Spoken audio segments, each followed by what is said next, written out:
নেপাল, ও নেপাল, বলি কোথায় গেলি রে সকালবেলা? বলি হাট বাজার যে এখনো কিছু হয়নি। আমি রান্না চড়াবো কখন বলতো? আমার কাছে তো মহাজন টাকা দিয়ে যায়নি। আমি কি বাজার করব বলো তো? তা বলি তুই চেয়ে রাখতে পারলি না? সকাল সকাল হাট থেকে কম দামে জিনিস কিনে এনে রান্না চড়িয়ে দিতাম। কিছুক্ষণ পর থেকেই তো খাওয়ার জন্য আবার খদ্দের আসতে শুরু করবে। আমরা নাকি টাকা মেরে দিই, সেই জন্য আমাদের দিয়ে আর হাট বাজার করাবে না। তা বেশ তো, তবে উনি নিজে গিয়ে করুন না, দেখা যাবে কেমন বাজার করে। সে দেখা যাবে ক্ষণ। এখন বসে না থেকে চলো ভাতের হাঁড়ি চাপিয়ে দিই, চাল ডাল তো আছে ঘরে, ওগুলোই রান্না করি। তাই চল, একটা কাজ অন্তত শেষ করি, তারপর আবার মাছ তরকারিগুলো এলে ওগুলো আবার কুটতে বসবো। পদ্ম, আরে ও পদ্ম, ঘরে আছিস? আছি গো আছি, তা বাজার সওদা তো কিছুই হলো নি। কি রান্না করব বলো তো? আরে আমি যাচ্ছি বাজারে, তা আজ কি কি রান্না করবি বল দেখি। খাসির মাংস, মাছের ঝোল আর আম দিয়ে মুগ ডাল। ঠিক আছে, আমি তবে মাছ মাংস আর শাকসবজি নিয়ে আসছি। তুই ভাত ডাল রান্না করে ফেল, হ্যাঁ? আর নেপাল, তুই গিয়ে দোকান খোল, টেবিলগুলো পরিষ্কার কর, তারপর থালা বাটি ধুইয়ে গুছিয়ে রাখবি, কেমন?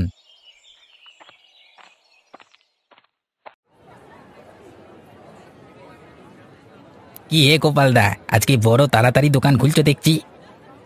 তোমার জন্যে সকাল সকাল খুলতে হয়। খুব ভোরে মাংস না পেলে রান্না করবে কি করে? তা সব কেটে কুটে রেখেছো তো? তা রেখেছি, অন্ধকার থাকতে থাকতে মাংস কেটে ব্যাগে ভরে রেখেছি। ওই যে ব্যাগটি, নিয়ে যাও ওটা। কত কেজি আছে আর কত করে দেবো তোমায়? 10 কেজি দিয়েছি, 250 করে দিও। সে কি, ওই মাংস তুমি 250 করে নেবে? চুরিরও তো একটা সীমা থাকে ভাই। এই মাংস দিয়েই তুমি সেরা খাবার রান্না করতে পারবে ভায়া, তাই এই মাংসের জুড়ি নেই। সে আবার রাঁধুনির গুণ। তাছাড়া তুমি যে কোত্থেকে এই মাংস সংগ্রহ করো তা তো আমি ভালো করেই জানি। তাই কথা না বাড়িয়ে আমার কথায় রাজি হয়ে যাও। 200 করে দিচ্ছি প্রতি কেজিতে। বেশ, জেনে যেহেতু গিয়েছো কি আর করব।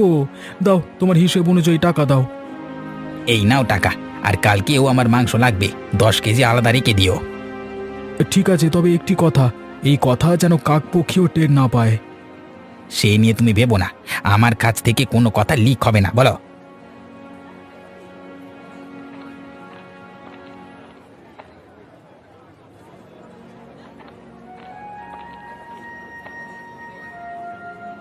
আরে গোপাল দাদা, কি খবর তোমার?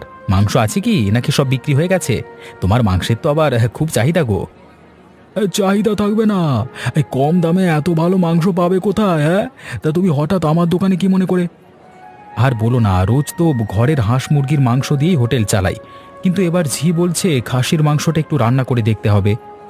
বেশ বেশ, আমার কাছে ভালো খাসির মাংস আছে, রান্না করলে খুব মজা হবে। দাও তবে 5 কেজি। 5 কেজির ব্যাগ আমি তৈরি করে রেখেছি, এটা নিয়ে যাও। কত হয়েছে তোমার? 1250 টাকা। এই নাও টাকা। পিসি, ও পিসি, তোমার ভাত কতক্ষণে শেষ হবে গো? আমার যে আবার স্কুলে যেতে হবে। এই তো, এই আমার রান্না শেষ, কিন্তু মহাজন তো এখনো এলো না। তা ভাত নিয়ে কি আমি বসে থাকবো নাকি? এদিকে খদ্দেরও তো আসতে শুরু করেছে।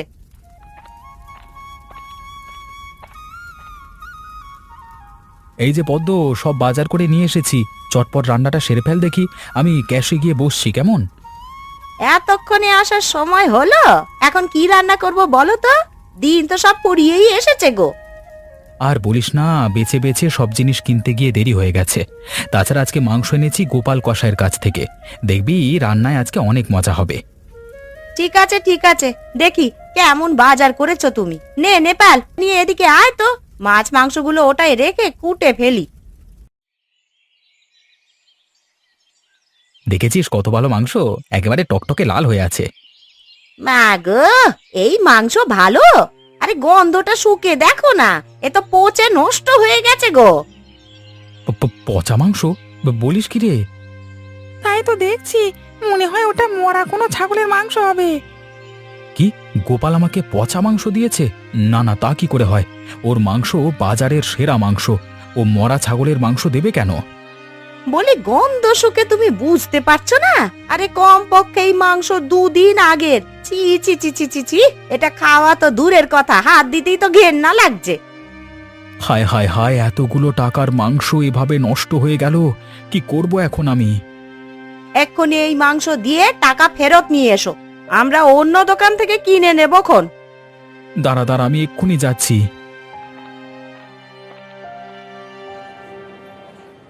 মাংস লাগবে, মাংস, বাজারের সেরা খাসির মাংস, একবার খেয়ে দেখুন, মুখে লেগে থাকবে। তোমার মাংস বাজারের সেরা, তাই না? একবার খেলে মুখে লেগে থাকে। আমার মাংস যে বাজারের সেরা তা সবাই জানে, তুমি ফের কেন এসেছো সেটা বলো। আরো মাংস লাগবে নাকি? তোমার মাংস বাজারের সেরা পচা মাংস, এই মাংস কেউ খাবে না। খাবে না বলো কি? রোজ রোজ এত মানুষ এসে আমার মাংস কিনে নিয়ে যায়, মানে আমার কাটা ছাগলের মাংস কিনে ফেলে দেওয়ার জন্য নিয়ে যায়। হ্যাঁ, ওদের তুমি ঠকাচ্ছ। কেউ একবারের বেশি দুবার মাংস কিনবে না। আর তোমার সাথে এত কথা কইছি কেন আমি? নাও, তুমি তোমার মাংস নিয়ে আমার টাকা ফেরত দাও। টাকা ফেরত দেব? তা তো হবে না, এই দোকানে একবার জিনিস বিক্রি করলে তার ফেরত নেওয়া হয় না। ফেরত দেবে না মানে? অবশ্যই ফেরত দিতে হবে। এই টাকা দিয়ে আমি অন্য জায়গা থেকে মাংস কিনে আনবো। শোনো বিমল, এখানে ঝামেলা পাকাবে না। যা দিয়েছি তাই নিয়ে ফিরে যাও, না হলে আমি মানুষ ডাকতে বাধ্য হব। ওরে বাবা, এ তো দেখছি চোরের মায়ের বড় গলা। ডাকো তোমার মানুষ, দেখি ওরা আমাকে কি করে। রোজ রোজ তুমি পচা মাংস দেবে আর মানুষ মুখ বুজে তা সহ্য করবে ভেবেছ?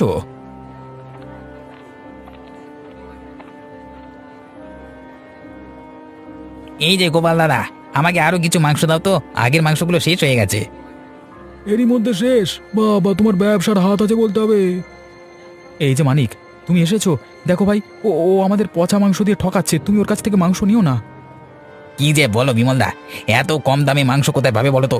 আর গোপাল দাদার মাংস পচা হলেও ভালো, কম দামে কিনে বেশি দামে বিক্রি করা যায়, বুঝলে? ওসব গন্ধযুক্ত মাংস মানুষ খাবে? খাবে না কেন? আরে রান্নার সময় বেশি করে তেল মশলা দিলেই গন্ধ থাকবে না, ঠিক আছে? তারপর ভালোভাবে কষিয়ে নিও, পচট করে। আরে ওসব ওরা জানবে না হে। এই তোমার মতো রাঁধুনির হাতে যে কোনো খাবার অমৃত হয়ে যাবে। জানে নাকি ছাই, তোমাদের মতো এসব জোচ্চুরে ব্যবসা আমি করব না, বুঝলে? মানুষকে যা খাওয়াবো তরতাজা খাওয়াবো। আচ্ছা, সে খাওয়াবে ক্ষণ। এখন মাংস নিয়ে এখান থেকে বিদেয় হও। তুমি থাকলে আমার অন্য ক্রেতারা আসবে না। তোমার মাংস তোমার কাছেই রাখো, লাগবে না আমার এই মাংস। ননিবালা, ও ননিবালা, কোথায় গেলি দিদি ভাই? কি হয়েছে ঠাকুমা, ডাকছো কেন? আমি এই শাক নিয়ে বেরুচ্ছি, বিক্রি করে ফিরে আসবো। তুই রান্নাটা সেরে কাপড়গুলো ঘাটে নিয়ে যাস মা। রান্না কি দিয়ে করব বলো তো? ঘরে তো মাছ তরকারি কিছুই নেই। আমি না তোকে কচুর শাক দিলাম, ওইগুলোকে রান্না কর এই বেলা, আর আমি ফেরার পথে মাছ নিয়ে আসবো। আজকে মাছ নয়, মাংস রান্না করব। মাংস রান্না করতে গেলে যে অনেক কিছু লাগবে রে, এত টাকা কি আমাদের আছে? আমি এত কিছু বুঝি না, তুমি ফেরার সময় মাংস নিয়েই আসবে। কতদিন হলো মাংস খাইনি। ঠিক আছে, তুই যখন বলছিস, ফেরার পথে আমি মাংস নিয়েই ফিরবো। সে কি গো, তুমি এখনো বসে আছো? এদিকে মেয়ে জামাই যে চলে আসবে। ওদের জন্যই অপেক্ষা করছি গিন্নি। তা তোমার রান্না কত দূর? রান্না যে করব, উপকরণ তো লাগবে নাকি? সে কি কথা, রান্না বান্নার জিনিস নেই? চাল ডাল শাকসবজি সবই তো আছে, তার উপর এই কুবেরকে বলে পুকুর থেকে মাছ ওঠালাম। বলি, মাছ আর শাকসবজি দিয়ে কি হবে? মাংস রাঁধতে হবে না?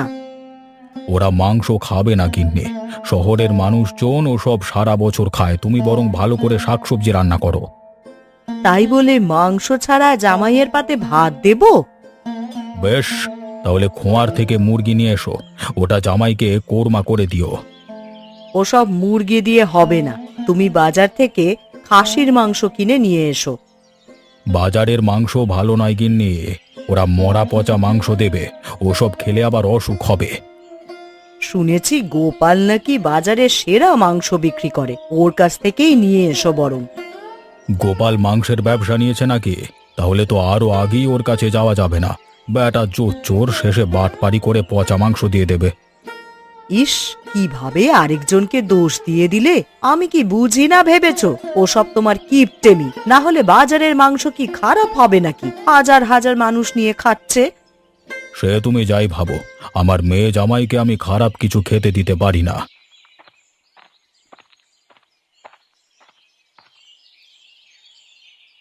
কচু শাক লাগবে গো, কচু শাক।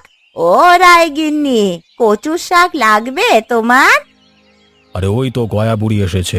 বুড়ি এসো এসো, তোমার কথাই ভাবছিলাম। তুমি আমাকে কালকে কয়েক পদের শাক সংগ্রহ করে দিতে পারবে? তা পারবো না কেন? এই বুড়ির কাজই তো শাক পাতা নিয়ে গো। মাঠে ঘাটে ঘুরে সব শাক সংগ্রহ করে দেব। বলো এখন কি কি শাক লাগবে? যা যা শাক পাও সবই নিয়ে আসবে। আমার মেয়ে জামাই আসছে শহর থেকে, ওরা আবার শাক খেতে খুব ভালোবাসে। বেশ, তো আমি কাল দিয়ে যাব। এখন বরং কটা কচু শাক নিয়ে রাখো, ওগুলো রেঁধে দিও। বেশ বেশ, দাও তবে। আজকে কচু শাকই দাও। আর শোনো গিন্নি, এই কচু শাকগুলো ভালো করে রান্না করবে। হ্যাঁ, আসতে না আসতে মেয়ে জামাইকে কচুর শাক খাওয়াবে? হ্যাঁ গো, চিংড়ি এনেছিলাম না, ওগুলো দিয়ে রান্না করো। শুভা মা চিংড়ি কচু খেতে খুব ভালোবাসে। বেশ, রাঁধবো খন।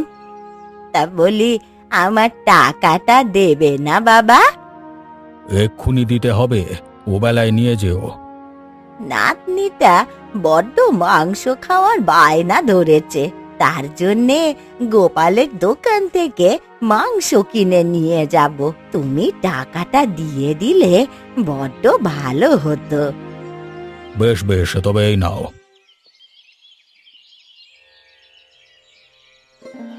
গোপাল, ও গোপাল, বলি দোকানে আছিস দেখছি। আছি বুড়িমা, তা তোমার লাগবে কি? আমাকে কিছুটা মাংস দে তো বাবা। নাতনিটা মাংসের জন্য একেবারে পাগল করে তুলেছে। কতটুকু নেবে? আমি তো আবার 1 কেজি নিচে বিক্রি করি না। এত মাংস নিয়ে আমি কি করব বাবা? দুজন তো মানুষ, এক বেলা হলেই হবে। তুই আধা কেজি দে বাবা। আরে না না, আধা কেজি হবে না, তুমি বরং অন্য কোথাও যাও। হ্যাঁ, এমন করছিস কেন বাবা? এই সন্ধে বেলায় বুড়ো মানুষ কোথায় গিয়ে মাংসের খোঁজ করব বলতো? তুই আধা কেজি দিয়ে দে আমায়। আরে তোমাদের নিয়ার পারা গেল না, দাঁড়াও দিচ্ছি। যত সব।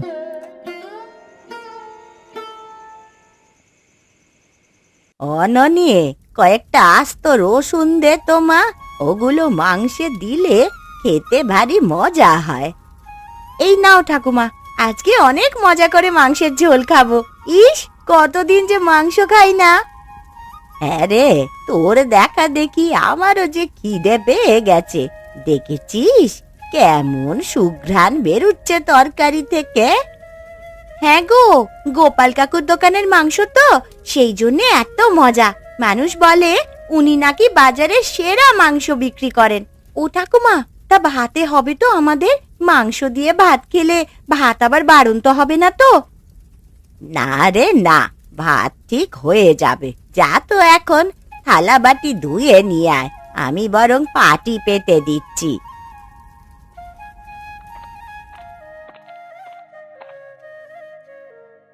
আহ, কি সুন্দর ঘ্রাণ বের হয়েছে ঠাকুমা। দেখেই না জিভে জল চলে আসছে।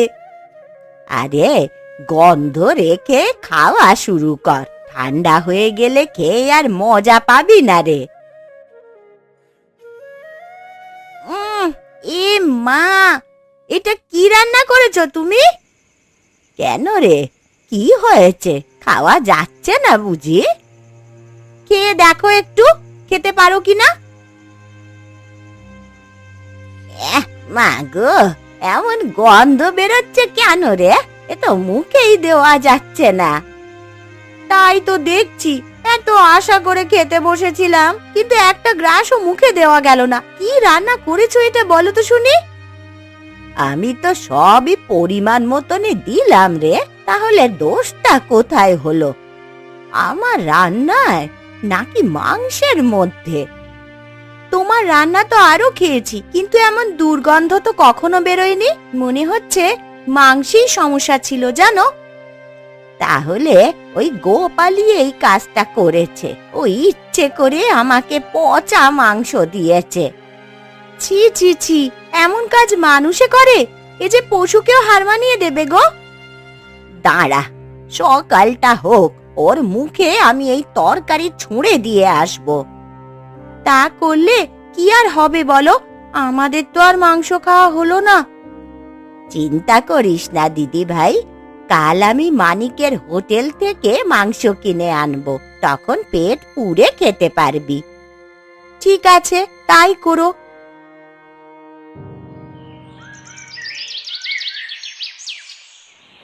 এই মাংস লাগবে, মাংস একেবারে বাজারের সেরা মাংস, কম দামে দিয়ে দিচ্ছি, কারো লাগলে নিতে পারো, নিয়ে যাও নিয়ে যাও।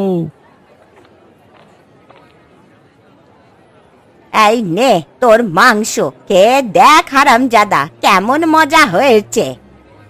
সে কি, তুমি এখানে? কাল আমাকে বাজারের সেরা মাংস দিয়েছিলি না খেতে? তুই খেয়ে দেখ কেমন মাংস তুই দিয়েছিস। এবারে নষ্ট হয়েছে। নষ্ট হয়ে যায়নি রে হতচ্ছাড়া, তুই ওই পচা মাংসটাই আমায় দিয়েছিলি। না না, আমি পচা মাংস দিইনি, আমার মাংস বাজারের সেরা মাংস বলে কথা। সেরা মাংস বটে, কিন্তু তোর মাংস হলো বাজারের সেরা পচা মাংস। মুখ সামলে কথা বলে বুড়ি, আমার মাংসে কোনো সমস্যা নেই। মুখের আর দেখেছিস কি রে তুই? আমি এক্ষুনি বাজারের লোকেদেরকে ডেকে নিয়ে আসব। যদি বাঁচতে চাস তবে আমার টাকা ফেরত দে। এই রে, বুড়িটা দেখছি খেপে গেছে।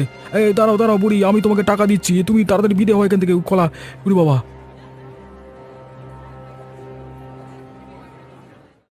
পদ্ম, আরে পদ্ম, এদিকে আয় তো।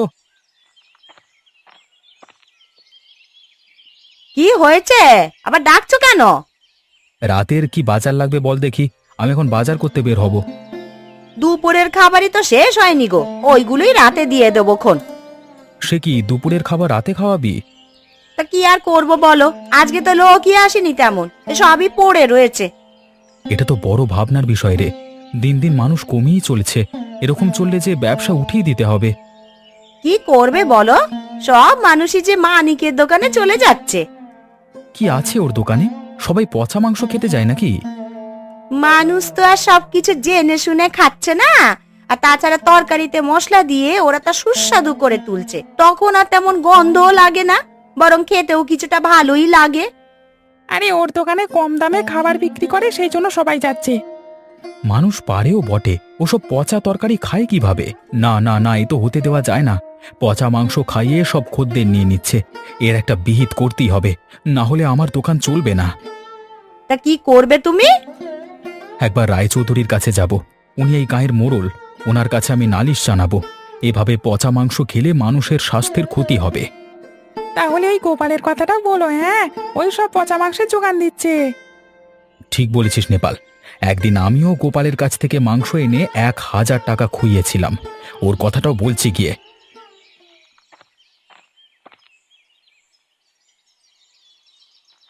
ননি, ও ননি, ঘরে আছিস দিদি ভাই? আছি ঠাকুমা, তুমি এতক্ষণে এসেছো?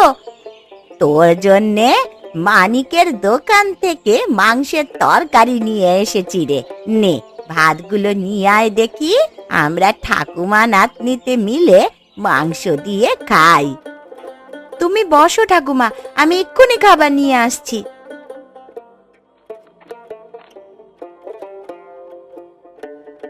দাও ঠাকুমা, এখানে তরকারিটা দাও।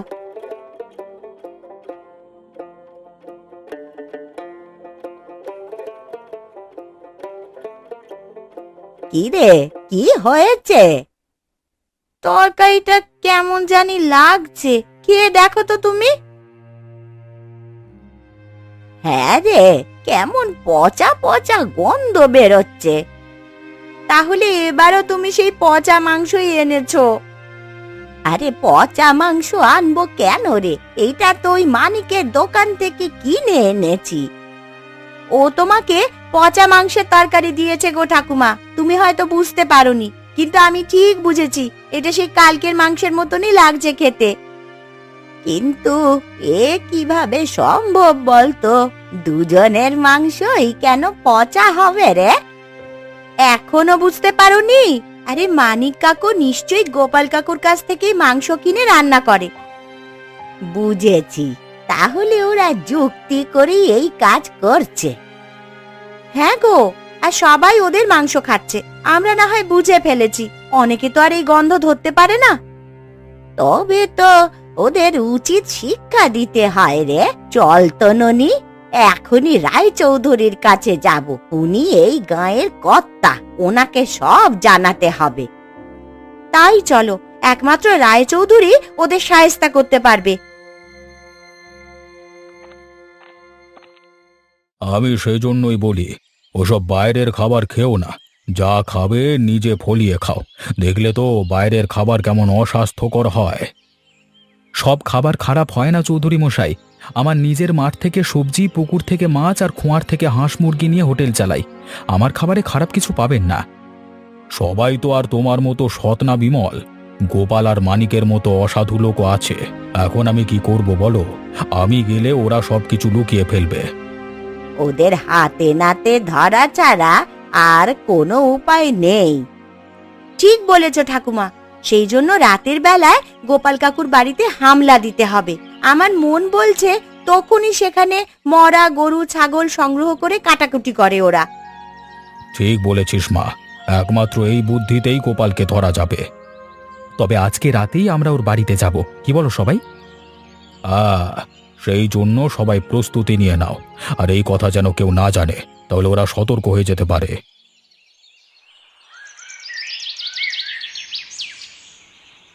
এই গোপাল দাদা, আরে ও গোপাল দাদা, কোথায় তুমি? কে রে, কে ওখানে ষাঁড়ের মতো চিৎকার করছিস কেন? আরে আমি এসেছি গোপাল দাদা, এই মাংস লাগবে কালকে অনেক, তাই আজকে রাতেই নিতে এসেছি। হ্যাঁ, এসে ভালোই করেছিস। তাহলে তোকে মাংস দিয়ে আমি এবার বের হব। পাশে একটা খামারে মহামারী লেগেছে, ওখানে অনেক মরা মুরগি পাওয়া যাচ্ছে, হাঁস মুরগি আর কি। তবে চলো না, হাঁস মুরগিগুলো জবাই করে কেটে কুটে পরিষ্কার করে ফেলি। বেশিক্ষণ রাখলে আবার গন্ধ ছড়াতে থাকবে তো। আর হ্যাঁ, আজকে কিন্তু আমি 100 টাকা কেজি দেবো। হ্যাঁ, আর আজকে বাড়ি থেকে বয়ে নিয়ে যাচ্ছি, যার উপর মুরগির মাংস, তাই না? হ্যাঁ, সে তুমি যা পারো দিও, এখন এসো তো।